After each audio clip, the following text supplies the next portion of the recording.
जी मेरे husband non Muslim है, उनका कलमा है ला इलाहा इल्ला फजलुहु।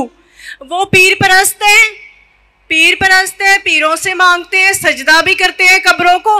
मैं बहुत परेशान हूँ, आप बताएं मैं क्या फैसला लूँ?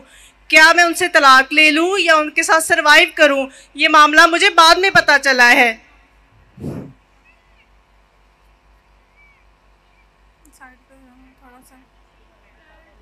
बहन ने कहा कि उनके जो शौहर है वो पीर परस्त है, उन्हें बाद में मालूम पड़ा, तो मैं क्या करूं? आप अगर उनकी अहलिया है, आप पे फ़र्ज़ होता है कि आप उन्हें इस्लाम की सही दावत दें, आप उनको कुरान और सही हदीस की तरफ लेके आइए। ये आपका फ़र्ज़ है। बहुत समझाया है, हदीस से खोल के समझाया। आपने सवाल पूछ लिया, अभी आप जवाब सुनिए।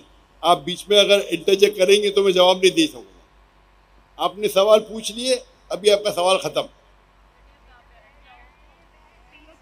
आपका फ़र्ज़ है कि आप उनको दावत दें, और दावत देने के बाद अगर वो नहीं माने तो आप उनको अल्टीमेटम दे सकते कि आप अगर शिर्क कर रहे हैं तो शिर्क जो है, आपने कहा मेरे शौहर शिर्क करते, अगर आपको यकीन है कि शिर्क करते तो शिर्क करना सबसे बड़ा गुनाह है, तो आप उनको अल्टीमेटम दे सकते कि देखो आप अगर शिर्क को नहीं छोड़ेंगे तो मैं आपसे खुला लूँगी या मैं जाऊँगी काजी के पास और आप से जो निकाह फस करूँगी।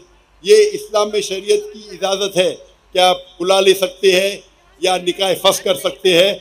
आप उनको समझाइए, मानते तो अच्छी बात है, लेकिन अगर वो शिर्क कर रहे हैं और आपको यकीनन पता है कि शिर्क कर रहे, तो आप काजी के साथ जाके निकाह फस कर सकते हैं।